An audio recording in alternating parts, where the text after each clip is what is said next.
তো কখনো হয় না।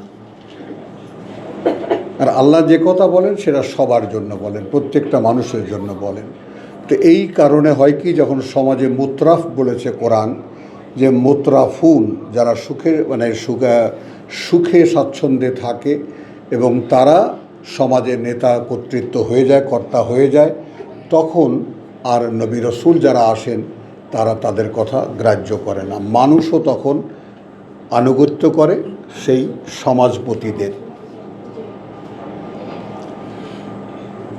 নগদ যা পাও হাত পেতে লও, বাকির খাতায় শূন্য। তো আল্লাহর যে সমস্ত কথা সবগুলো বাকিতে। কিনবেন এই সওদা, সব বকেয়া। কারণ বকেয়া কিনতে আপনি যদি কবুল করেন, তাহলে আল্লাহর গ্যারান্টি আছে যে এখনকার যে জীবন আপনি যাপন করছেন, এই জীবনের সমুদয় সমস্যার ভার আমি নেব। এই কথাটা কে বুঝলেন? আপনি একজন মানুষ, আমি আপনার সৃষ্টিকর্তা। আমার সাথে যদি আপনি একটা ক্রয় বিক্রয় চুক্তি করেন, আমি আপনাকে কিনতে চাই, আপনাকে আমি কিনতে চাই। এই অদৃশ্য অবস্থায় থাকাতে আপনি তো আমাকে দেখতে পান না, কিন্তু আমার এই বাণীর মাধ্যমে, আমার এই মেসেঞ্জারদের মাধ্যমে কিছু কথা আমি পাঠাচ্ছি, যার মধ্যে একটা সওদার কথা লেখা আছে, তিজারা, ব্যবসা। আপনাকে আমি কিনতে চাই, আপনি কি বিক্রি হবেন? যদি এই বকেয়া বিজনেসে আপনি রাজি হন যে আপনি পাবেন আপনার সমুদায় পাওনা মৃত্যুর পরে, যদি এখন আপনি বিক্রিতে রাজি হন, আর তারপরে আমার দায়িত্বে থাকলো আপনার উপস্থিত জীবনের যে সমস্ত সমস্যাগুলো আপনি ফেস করবেন, আপনি মোকাবেলা করবেন, সেখানেও আমি আপনার সঙ্গে থাকব, যদি কেনা বেচা সম্পন্ন হয়।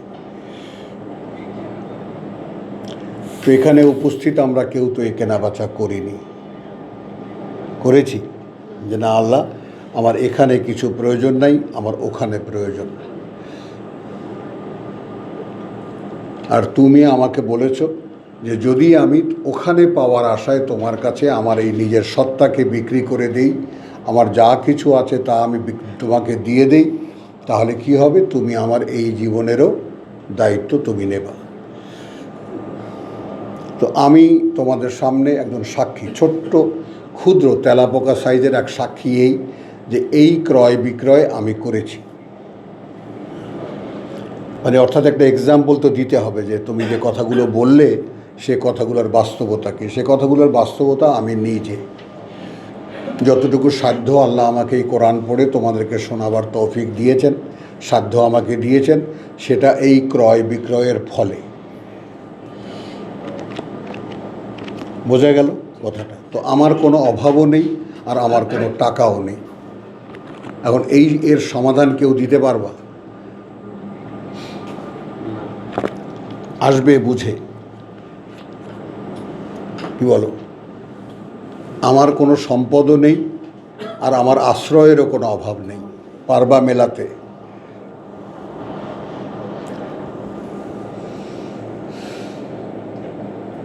পারা যাবে? দেখেন ভেবে। যাই হোক, তো এই যে বিষয়গুলো, সেই বিষয়গুলোর মাঝখানে এসে আমি এমন একখানা আয়াত নিয়ে মানে সামনে এসেছি যে 146 সূরা হাজের। আসো ওইখানে বসো, ওইখানে 3 জন বসা যাবে, বসো, জায়গা দেবো একটু জায়গা। তো ফাকা আইয়েন মিন কারিয়াতিন হালাকনাহা ওয়াহিয়া জালিমাতুন ফাহিয়া খাওয়াতুন, দুটো শব্দ। যারা নিজেরা সর্বনাশ করেছিল নিজেদের, এবং এখন তাকে আমি উল্টে দিয়েছি। আলা উরুশেহা, ওপরে চালাগুলোর তার। এটা কমনলি আমরা সেই জর্ডানের যে উল্টানো লুত জাতির যে যে জর্ডানের সেই ডেড সির জায়গায় যে উল্টানো ইয়াগুলো, সেগুলোর কথাই সকলে বলে। আর আমি এখানে একটু অ্যাড করব, এই যে জর্ডান দেখো লেখা আছে, এইখানে আছে ডেড সি, মৃত সাগর। বোঝা গেল? এই যে লোহিত সাগর এইখানেই আছে, কথা বলছে এখানে উল্টানো, এই যে এখানে উল্টানো যে ডেড সি, এই দেখো একটা সাগর আছে, কথা বলছি এটা কোনো চারিদিকে কুল, মাঝখানের সাগর এই যে গোল, দেখেছো মৃত সাগর, সমুদ্রের মতো বিশাল, কিন্তু এর কোনো লিঙ্ক কোথাও নাই। এদিকে লোহিত সাগর এখান থেকে এসেছে, এই যে ঢুকে গেছে, এখান থেকে ওখানে লিঙ্ক ছিল না, এখন লিঙ্ক করে দেওয়া হয়েছে সুয়েজ ক্যানেল দিয়ে। আবার এই সাগরের এই একটা শাখা এক জায়গায় গিয়ে বন্ধ হয়ে গেছে। তো এরই একটা মানে মানে অদ্ভুত একটা নিদর্শন হলো ডেড সি, এই মৃত সাগর। বোঝা গেল? তো এই মৃত সাগরের পাশে, কথা বুঝছো, দুটো জাতি, হ্যাঁ, তোমার দুটো শহর, আবুরা এবং সাদুম, আবুরা এবং সাদুম, এই দুটি লুত জাতির মানে লুত আলাইহিসসালামের দাওয়াতের আন্ডারে ছিল, অধীনে ছিল, তারা উল্টে দিয়েছেন আল্লাহ। তো ওই দিকেই আমাদের চোখ যায়। এখন যদি আমি দেখি যে বাংলাদেশে আজকে 30 বছর পর্যন্ত 30 ফুট 40 ফুট নিচে সিলেটের এখানে মাটি খুঁড়ে এক সভ্যতার নিদর্শন পাওয়া গেছে।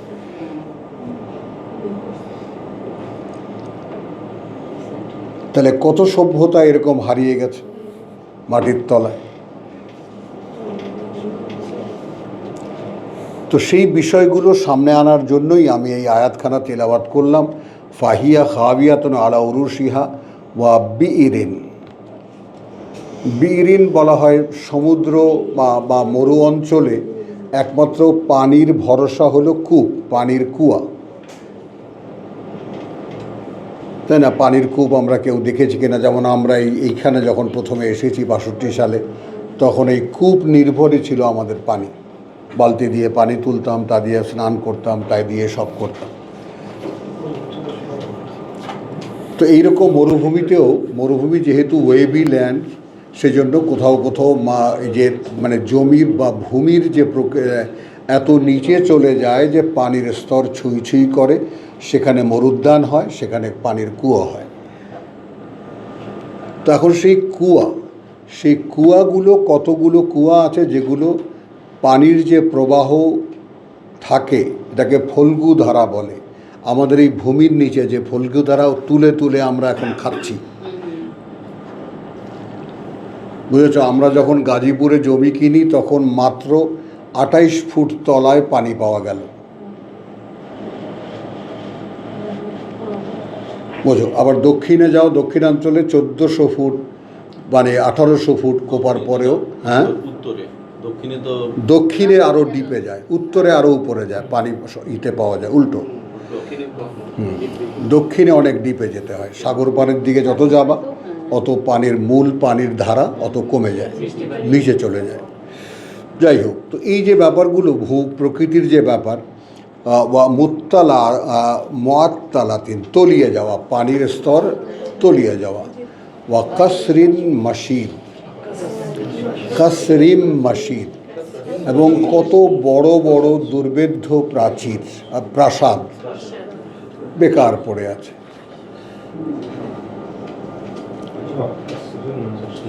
দিল্লিতে যাও, লাল কেল্লা দেখো, এখানে দেখো, আমাদের লালবাগের কেল্লা দেখো, এরকম কত কত ধন সম্পদ ব্যয় করে এগুলো বানানো হয়েছিল, কিন্তু এখন আর সেখানে বসতিতে কেউ নেই। এই যে সভ্যতার এই যে প্রবাহ, উত্থান পতনের এই যে প্রবাহ, সেইটাকে সামনে রেখে আল্লাহ বলছেন, এই যা আমি ভূমিকা করলাম তোমাদের সামনে, এতগুলো কথা এই সামনে রাখলাম এই উদ্দেশ্যে, এই আয়াতখানার বাস্তবতা যেন তোমরা বুঝতে পারো। আফালাম ইয়াসিরু ফিল আরদি,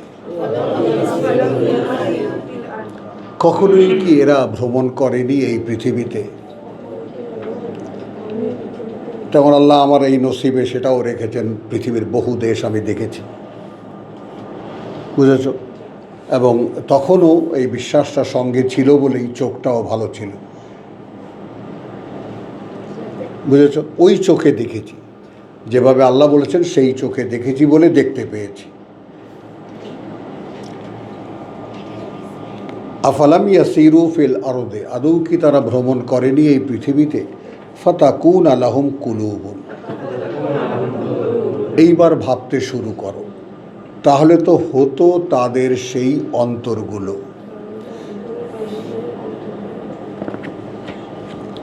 এটা যদি হুট করে পড়তাম কিছুই বুঝতে পারতে না। আমি প্রেক্ষিতটা আগে আধ ঘন্টার সময় ধরে যে আমি ভূমিকাটা করলাম, সেই ভূমিকাটা করলাম কেন? আমার যদি এই সমস্ত কিছু প্রত্যক্ষ চোখে দেখা থাকতো, তাহলে আমার অন্তর হতো।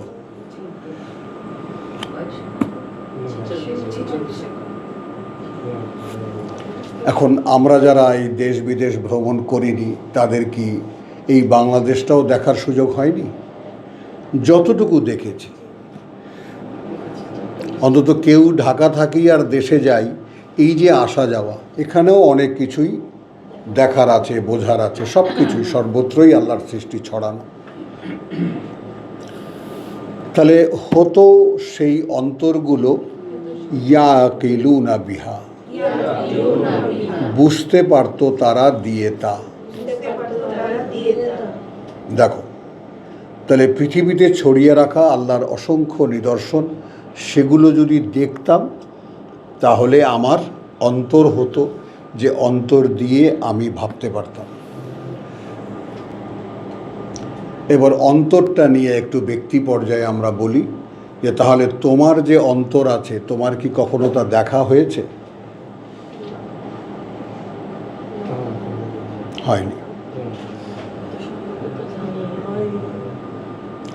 এবং সেই অন্তর না থাকলে তুমি তো কিছু ভাবতে পারো না আসলে।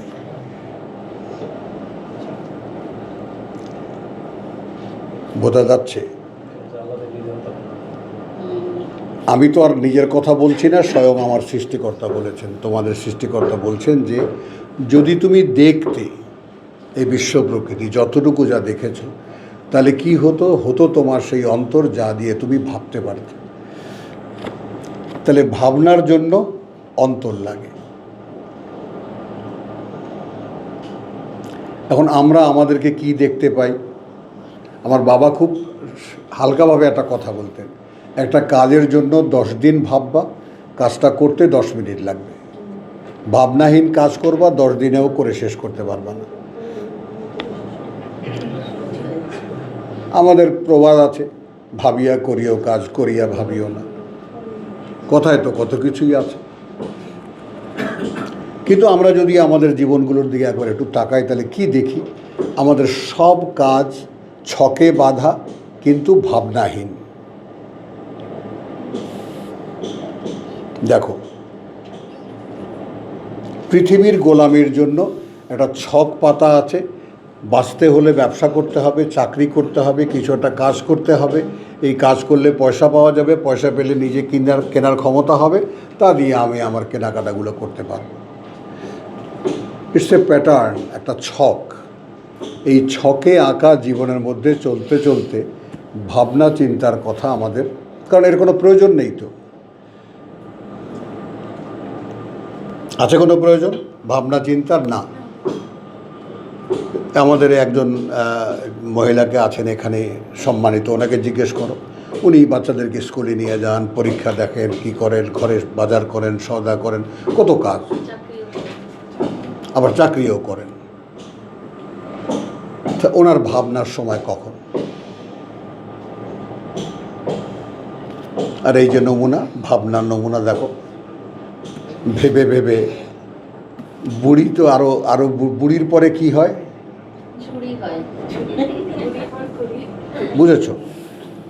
আফালাম ইয়াসিরু ফিল আরদি, তাহলে তারা কি ঘুরে দেখেনি এই পৃথিবীতে? ফাতাকুনা লাহুম কুলুব, মানে এই বাস্তবতাটা তোমরা একটু লক্ষ্য করবা। তাহলে হতো তাদের সেই অন্তরগুলো ইয়াকিলুনা বিহা, বুঝতে পারতো তারা দিয়ে তা। হলো? হ্যাঁ, এখানে কিছুই করার নেই, হোক, কিছুই করার নেই। বিপদ হলে কি করা যাবে? তো বুঝতে পারতো তারা দিয়ে তা। বোঝা গেল? তো এখন খেয়াল করো যে আমাদের সেই অন্তর তাহলে নেই, বা অন্তর আছে যথাস্থানে, কিন্তু সেই অন্তরের সন্ধান আমাদের নেই। এই কারণে আমরা এই জীবনের আসল বাস্তবতা সম্পর্কে কিছুই ভাবতে পারি না। আমি কি ঘামছি দেখতো?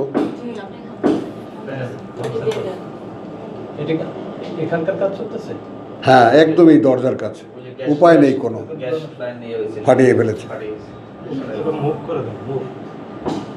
মোবাইল করে দাও। হ্যাঁ, বোঝা গেল কথাটা? এই কথাটুকু একটু বোঝো, জিনিসটা বুঝতে পারলে অনেক লাভ হবে তোমাদের।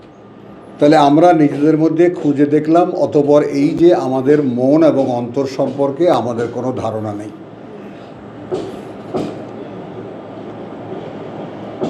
বোঝা গেল? যা দিয়ে আমরা ভাবতে পারবো।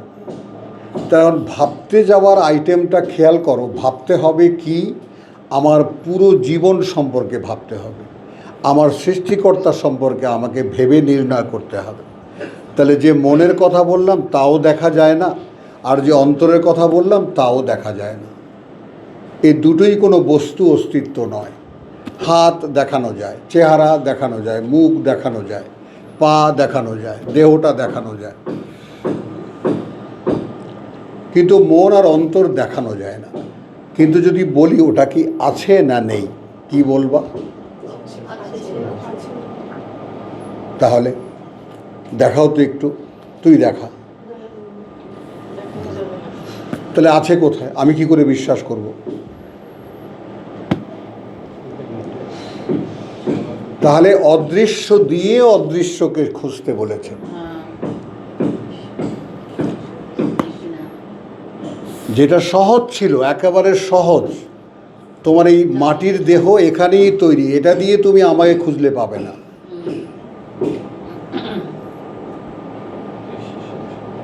তাহলে অন্তরকে খুঁজে বার করো, আর অন্তর তৈরি হয় অভিজ্ঞতা থেকে। যেই অভিজ্ঞতা লাগবে তোমার ভাবতে, যে এত সব কিছু কে সৃষ্টি করেছে, কিভাবে এটা হলো, ভাবতে শুরু করো, তুমি আমায় খুঁজে পাবো। আলহামদুলিল্লাহ। তো লাহুম কুলুবুন ইয়াকিলুনা বিহা আও আযানুন, এখন খেয়াল করো, অথবা হতো কানগুলো তাদের,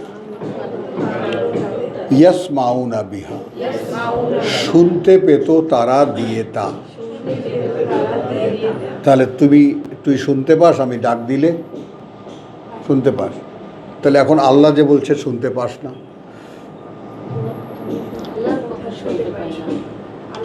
এইটা শুনতে পাস না, বাকি সব শোনা যায়। যেমন এই শব্দ করছে, শুনতে পাচ্ছি না, বাকি সব শোনা যায়, এইটা শোনা যায় না। ফাইন্নাহা লা তা'মা আল আবসার, কারণ প্রকৃত বাস্তবতা এই যে অন্ধ হয় না দৃষ্টিগুলো। দৃষ্টি কি? দৃষ্টি কাকে বলে? চোখ, চোখ অর্থাৎ চোখের দেখার শক্তিকে দৃষ্টি বলে। বল। হ্যাঁ, ডাক্তারদের কাছে যা, চোখ তো কিছু দেখে না, এটা একটা দেখার মাধ্যম, একটা জানালার মতো। এটা দিয়ে দৃষ্টি, এখানে চোখে ছায়া পড়ে, আলো থাকলে মানুষ দেখে অথবা দেখে না। তারপর সেই ছায়া আপনাকে মগজ বিভিন্ন প্রসেস করে বলে দেয় যে আমি এখন অমুককে দেখছি, এই জিনিসটা দেখছি। ফাইন্নাহা লা তা'মা আল আবসার, এখানে দেখো দৃষ্টিকে কিভাবে এনেছেন, অন্তরকে এনেছেন, তারপরে শ্রুতিকে এনেছেন, কানকে এনেছেন, চোখকে কিভাবে এনেছেন? দৃষ্টির মাধ্যমে এনেছেন। ফাইন্নাহা লা তা'মা আল আবসার, যেহেতু এই কারণ, এই যে অন্ধ হয় না দৃষ্টিগুলো, ওয়ালাকিন তা'মা আল কুলুব, কিন্তু যেহেতু অন্ধ হয়ে যায় অন্তরগুলো। বলেন, বাংলা সাহিত্যে আরো সুন্দর একটা প্রবাদ আছে, অন্ধ জনে দেহ আলো। মানে অন্ধ জনে দেহ আলো, মানে অন্ধকে আলো দাও। তো সেই অন্ধ জনে আলো দেওয়ার জন্যই আল্লাহ এই কিতাব জাআলনাহু নূরান নাহদি বিহি মান নাশা। তো আমরা যে অন্ধ এখন কি দেখতে পেলাম? আমরা যে ভাবতে পারি না এটা কি দেখতে পেলাম? আমরা যে কিছু শুনতে পাই না এটা দেখতে পেলাম? পরে যোগফল হলো আল্লাতী ফিস সুদূর। তাহলে এই অন্তরটা থাকে কোথায়? বুকের মধ্যে।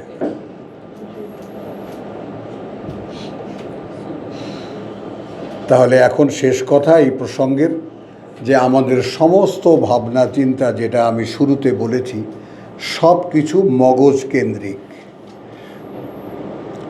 বিজ্ঞানও মগজের কথাই বলে। আমরাও ছোটবেলা থেকে ছেলেটার মাথা ভালো, কি বলেন মাস্টার সাহেব? বলেছেন না কত, তাই না? ও খুব মাথায় বুদ্ধি আছে। এখন বুদ্ধি যে মাথায় না, এটা কে বলবে? এটা কোরআন বলছে সম্পূর্ণ উল্টো কথা। বুদ্ধি বুকের মধ্যে। বলেন, বোধ বুদ্ধি যা কিছু সব বুকের মধ্যে। এখন আমরা উপস্থিত ভাই বোনেরা সকলে একবার দেখি তাকিয়ে, এই যে বুক কেন্দ্রিক চিন্তা চেতনা, এর আদৌ কোনো পরিচয় কি আমাদের আছে?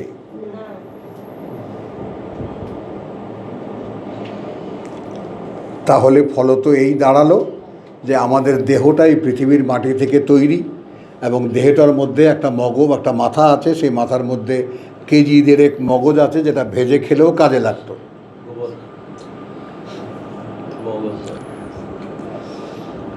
বোঝা গেল? দেহ, এই মগজটা সিম্পল দেহটাকে চালাবার জন্য, মগজের আর কোনো কাজ নেই। আর বহু বড় বড় শিক্ষিত মানুষ আছেন, তারা বলেন যে মন টন বলে কিছু নাই, আসলে সবই মগজ।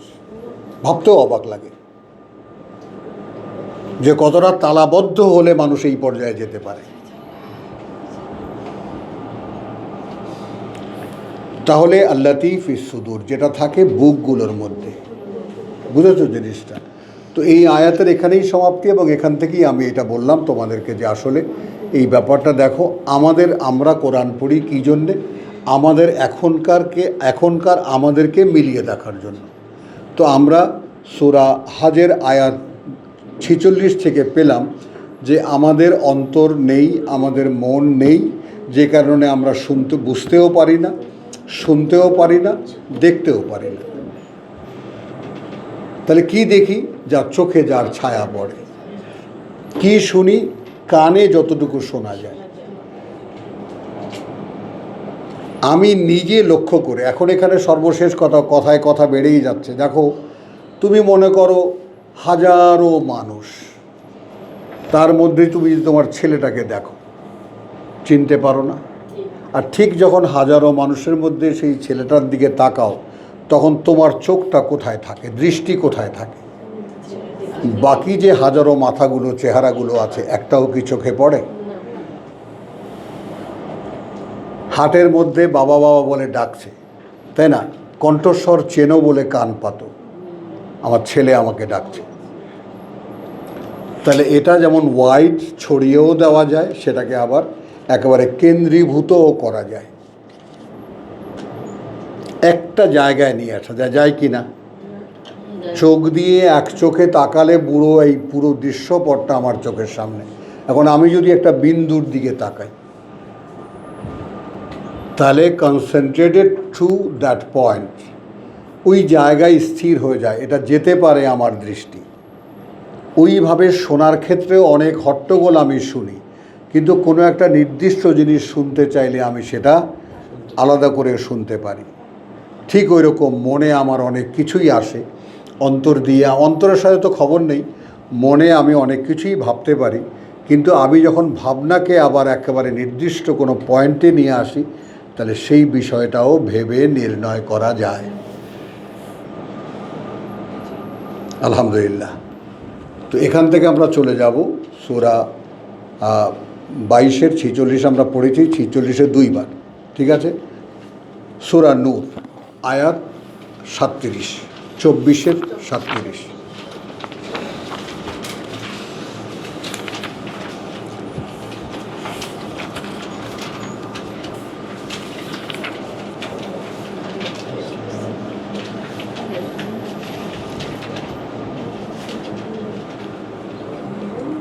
বিসমিল্লাহির রহমানির রহিম। আয়াতে নূর চোখের সামনে এলে লোভ সামলানো মুশকিল এই আয়াত না পড়ে। আল্লাহ নূরুস সামাওয়াতি ওয়াল আরদ,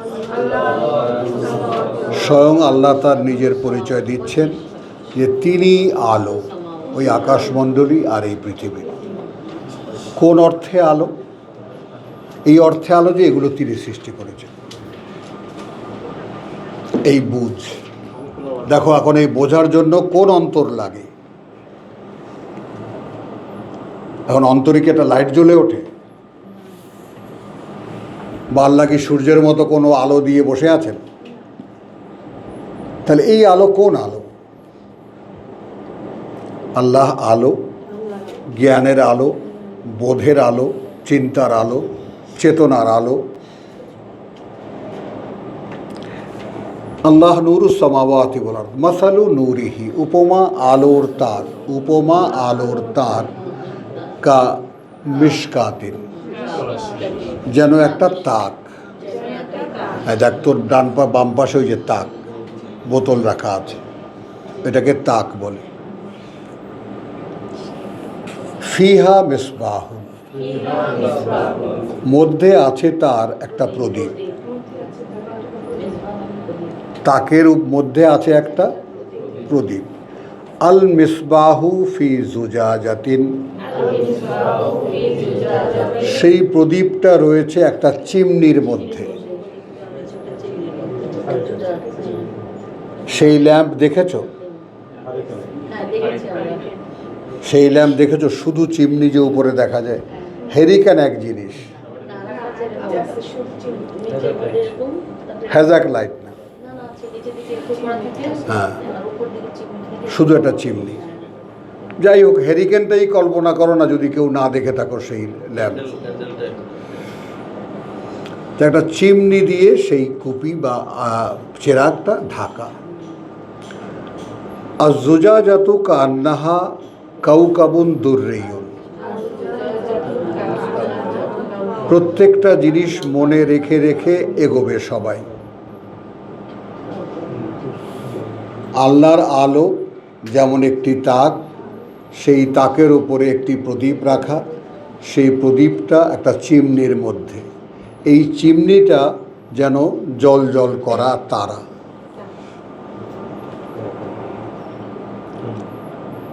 কাউকাবুন দুররিয়ুন, একটা তারা যা জল জল করছে। ইউ কাদু মিন শাজারাতিন মুবারাকাতিন, এবার আসলো ঘুরে, আবার ঘুরে আসলো ওই যে চেরাগ, সেটা জ্বালানো হয়, সেটা জ্বালানো হয় থেকে এমন গাছ যেটা করুণা প্রাচুর্যে পূর্ণ, মুবারাকাতুন জাইতুনাতিন। তাহলে জাইতুনের বরকতপূর্ণ তেল দিয়ে সেই প্রদীপ জ্বালানো হয়। যেমন আমরা আগে পিডিম জ্বালাতাম সর্ষের তেল দিয়ে, ঘি দিয়ে, তারপরে আমরা কুপি জ্বালাই কেরোসিন তেল দিয়ে। তাহলে ওইভাবে ওটা ওরকম, মানে যেগুলো প্রদীপ আমাদের যেগুলো আছে, কুপি টুপি হ্যারিকেন, এগুলো জ্বালানোর জন্য তেল লাগে। তো এখন আল্লাহর কথা বলা হচ্ছে, তুমি ঘুমাচ্ছ, চোখে দাঁড়াও, একদম দাঁড়াও, যাও, চলে যাও, পেছনে চলে যাও।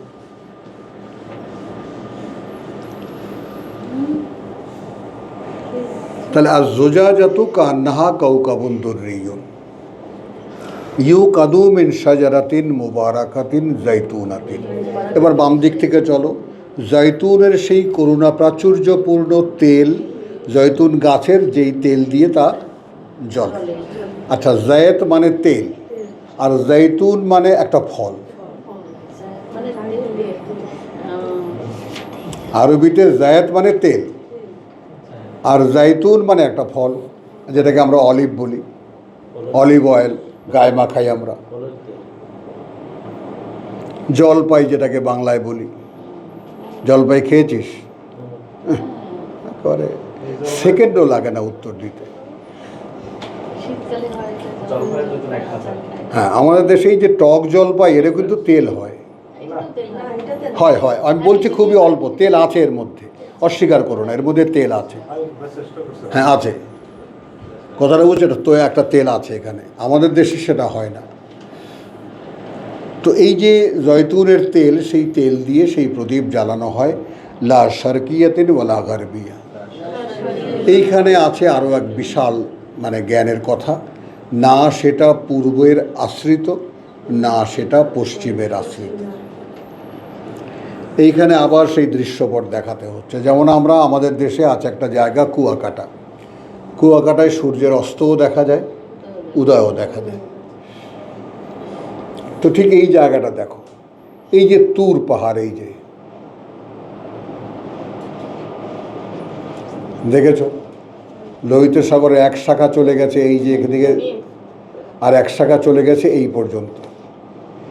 এই যে এখন এটাকে পেনিনসুলা বলে, উপদ্বীপ, 3 দিকে পানি, একদিকে ভূমি। এই উপদ্বীপের একদম টিপ এইখানে তুর পাহাড়। তো এই যে তুর অঞ্চল, এটা পার্বত্য অঞ্চল, এইখানের যে পূর্বেও খোলা পশ্চিমেও খোলা, এইখানকার যে জয়তুন গাছগুলো, এই গাছগুলোর তেল সারা দিনের রোদ পায়। এবার আমাদের বাংলাদেশের দিকে একটু তাকাও, তাকিয়ে দেখো, প্রত্যেকের বাড়িতে একটু কিছু কিছু বাগান তো আছে, আছে না প্রত্যেকের বাড়ির পাশে? তো একটু খেয়াল করে দেখো, কয়টা গাছ সকাল বিকাল 2 বেলার রোদ পায়?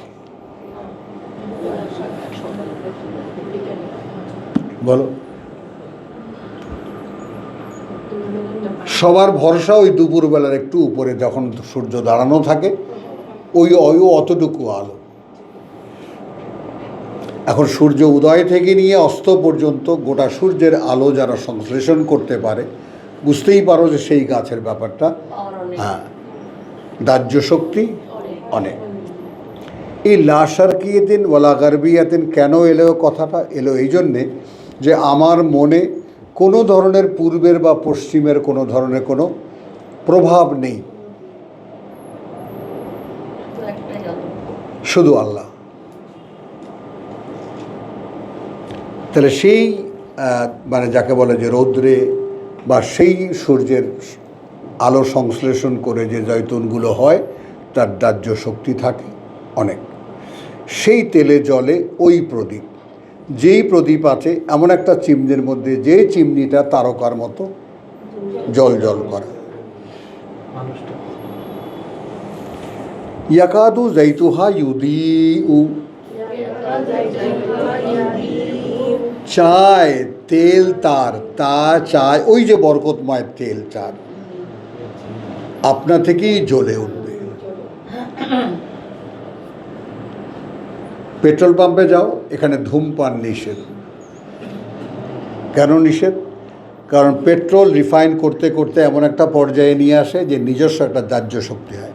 কেরোসিন তেল জ্বালাতেও কিন্তু একটা মাধ্যম লাগে, সলতে লাগে, একটা কাঠ লাগে, ওটাও রিফাইন্ড অয়েল। কিন্তু পেট্রোলের আর তারপরে জেট ফুয়েল আরও বেশি। তার ও আগুনকে ধরে, ও নিজে গিয়ে লাফিয়ে আগুনকে ধরে।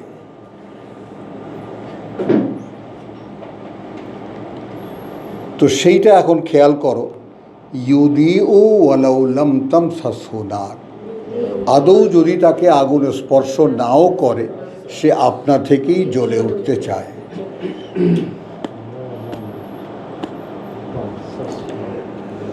নূরুন আলা নূর।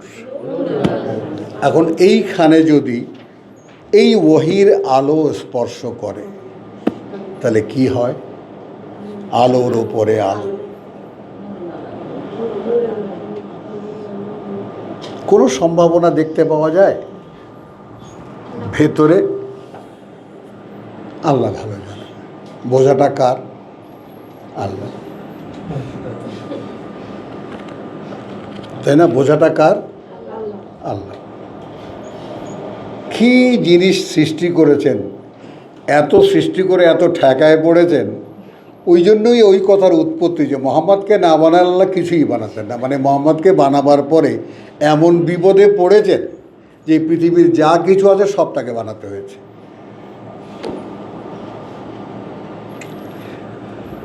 তাহলে এখন নূরুন আলা নূর ইয়াহাদি আল্লাহ লে নূরিহি। এবার ভাবো, আল্লাহ এই আলোর পরিচয় দিচ্ছেন এতক্ষণ পর্যন্ত, তিনি পরিচালিত করেন দিকে সেই আলোর, মান ইয়াশা, তাকে যে চায়।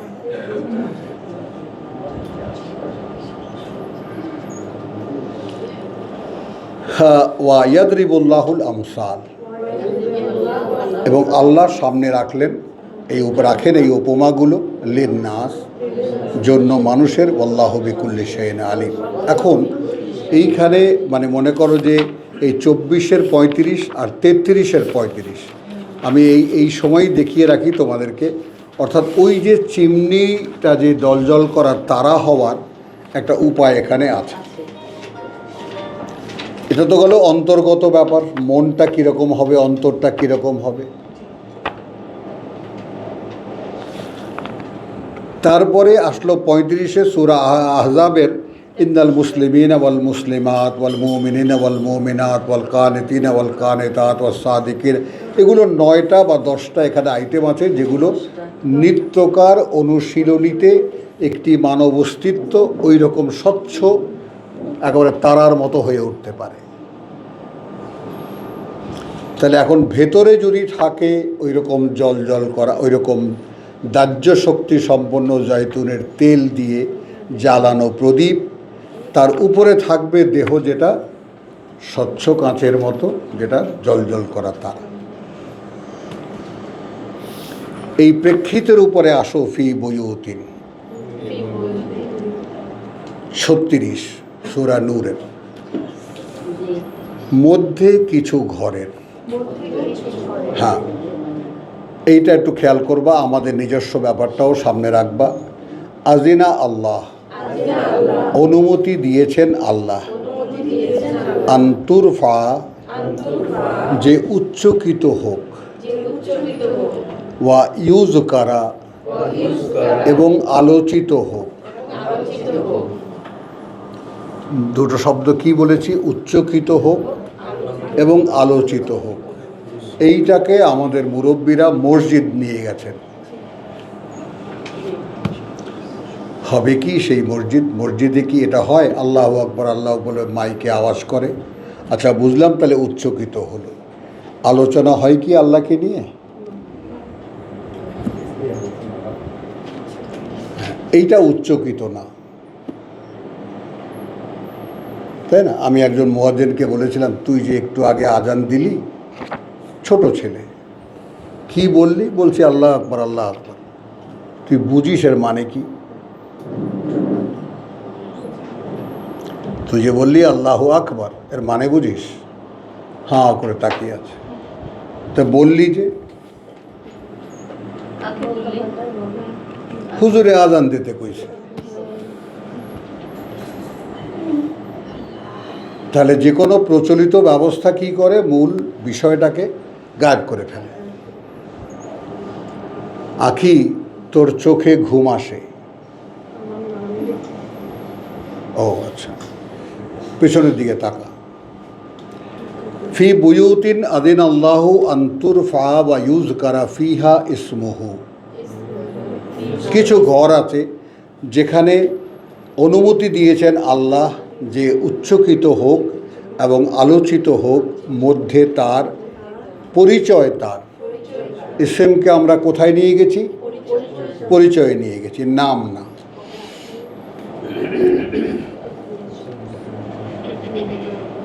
ইউসাব্বিহু লাহু ফিহা বিল গুদুওয়ি ওয়াল আসাল। এইটা অবশ্য এখানে আমরা আগে করতাম, এখন পারি না। সেটা হলো যে মানে নিত্যদিনের অনুশীলন হয়, হ্যাঁ, মধ্যে তার সকালে এবং বিকালে। সেটা আমাদের ভাই আল্লাহ তাআলার এক করুণা আব্দুল কাইয়ুম করেন, যার সাথে তোমরা সকলে যারা মিলিত আছো।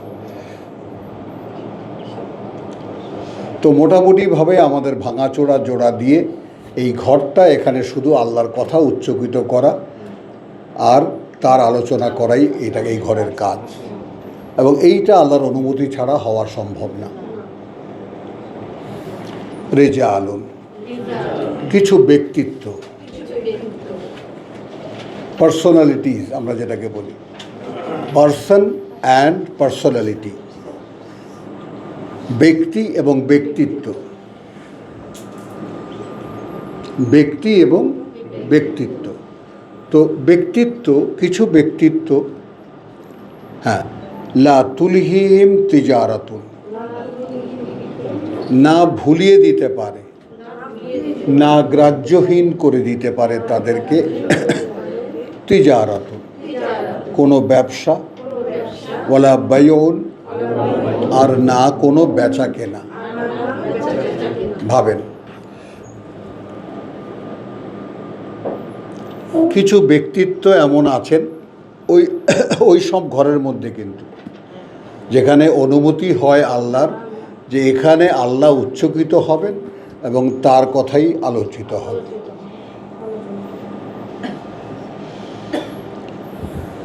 তাহলে রিজালুন লা তুলহিহিম তিজারাতুন ওয়ালা বাইউন আন যিকরিল্লাহ, সম্পর্কে স্মরণ আল্লাহর, ওয়া ইকামিস সালাত, ও ইন্না লিল্লাহ, আমি সব উল্টে গেলাম। রিজালুন লা তুলহিহিম তিজারাতুন ওয়ালা বাইউন আন যিকরিল্লাহ, হতে স্মরণ আল্লাহ। তাহলে বেচা কেনা এবং কোনো ব্যবসা তাদেরকে আল্লাহর স্মরণ হতে গাফেল করে দিতে পারে না। ওয়া ইকামিস সালাত ওয়া ইতাইজ যাকাত, বরং তারা স্থাপন অনুশীলন করে ওয়াহির সংযোগ এবং তারা নিবেদন করে নিজেদের পরিশুদ্ধি। ইয়াখাফুন, কেন করে তারা? ভয় পায়।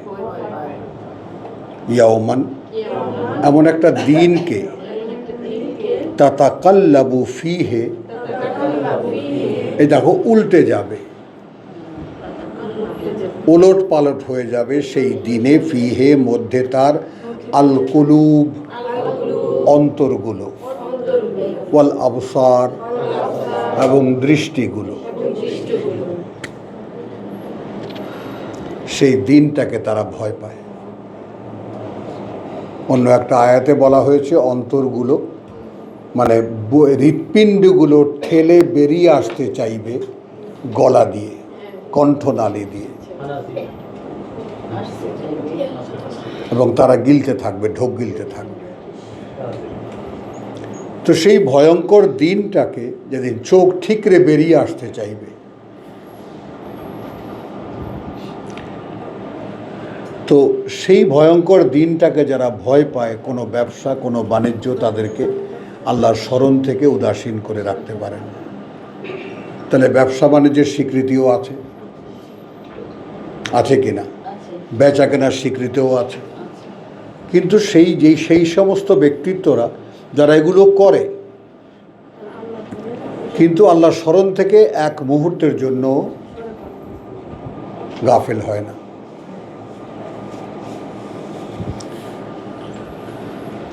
লিয়াজজিয়াহুমুল্লাহ, কেন এরকম সবসময় অ্যাটেন্ডেড থাকে তারা? যেন পুরস্কৃত করতে পারেন তাদেরকে আল্লাহ, আহসানা মা আমিলু,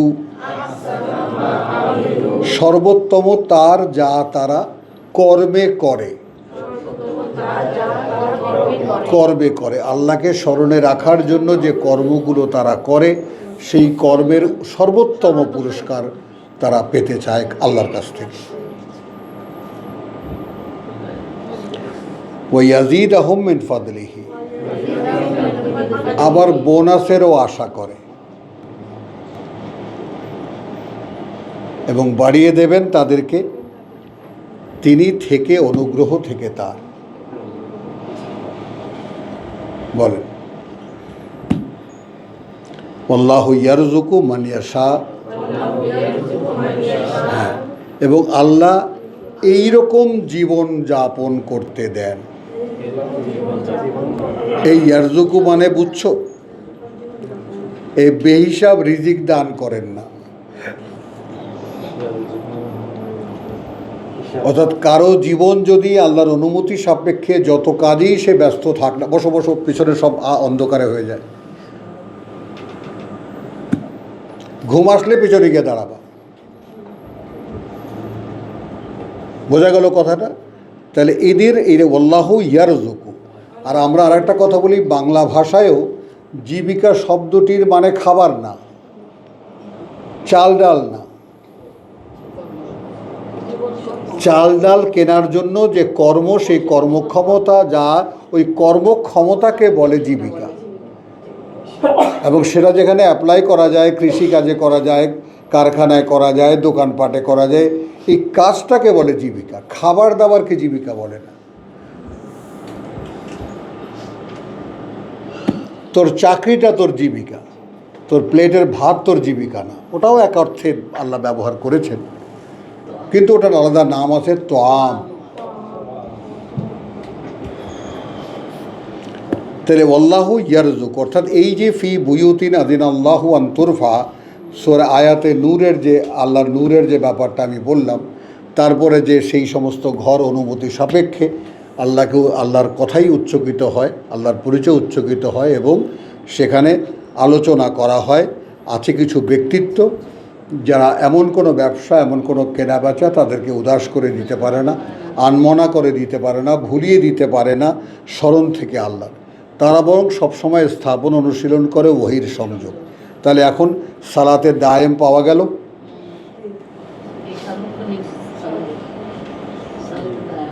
কিচ্ছু না, মাথার মধ্যে একটা আয়াত নিয়ে ঢুকিয়ে দাও, ঢুকিয়ে নিয়ে কালচার করতে থাকো, ভাবতে থাকো। হাজারো কাজ করো, ওটা যাবে না, করে দেখো।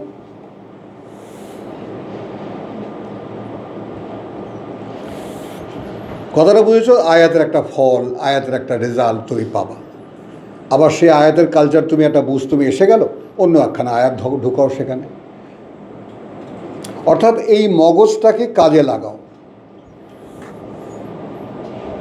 এ বেচারা অলস বসে আছে তো, কথা বুঝছো? মানে সাধারণ মানুষ তো 2% নাকি কাজে লাগায়, বিজ্ঞানীরা 3-4% বা 5% সর্বোচ্চ কাজে লাগাতে পারে এই মগজের, বাকি মগজ বেকার থাকে। তো আল্লাহু ইয়ারযুকু মান ইয়াশাউ বিগাইরি হিসাব। এই যে এইখানে ছোট বড়, নারী পুরুষ এর কথা বলা হয়েছে, হিসেব ছাড়া জীবিকা দেওয়া মানেটা কি? এইখানে তিনি ছোট বড়, বুড়ো গুড়ো এই হিসাব করেন না, যে চায় তাকে দেন। মাস্টার সাহেব ঘুম আসতেছে কিন্তু, আয়োজন করে সাবধান। এইটা আমার একটা চোখের দোষ, আপনারা ক্ষমা করবেন আমাকে। আলহামদুলিল্লাহ, আমায় কেউ এবার থামতে বলেননি।